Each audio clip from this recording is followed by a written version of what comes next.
Okay, now what we're going to be looking at is an important concept. It's called thrashing. So we've been discussing multi-programming and parallel processing and these things for a while now in this course. So we've been trying to optimize CPU utilization, but that comes at the cost of something called thrashing often. So we'll take a look at this graph first. So on the x-axis you have degree of multi-programming, by which we mean how many multiple processes or programs you're executing, and on the y-axis we have CPU utilization, which is how well you are utilizing your CPU, how effectively or to what extent its resource use is being optimized.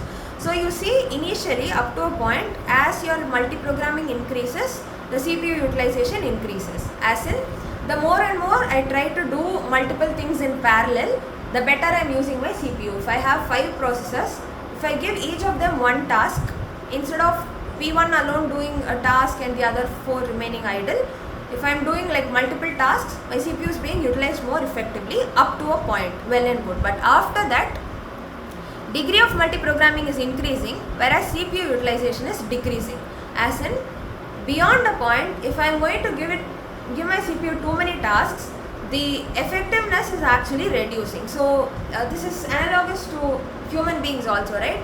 To some extent, multitasking is fine. It makes you do things productively and all. But if you're going to take up too many tasks at once, ultimately your productivity will be coming down. You're not doing anything effectively, right? That same thing goes with CPU also. Beyond a point, if you're going to increase the number of tasks being handled at once, your resource use is actually being wasted. It's not being used effectively, because look at the reason mentioned here. Switching and swapping are dominating over process execution in multi-programming. So what happens is, when you have multiple programs, we saw there's a lot of context switch happening. Different processes are coming in and out, they're scheduling. If you're doing something like a round robin, there's a constant switching between processes, and then there are different pages which are going in and out of the backing store.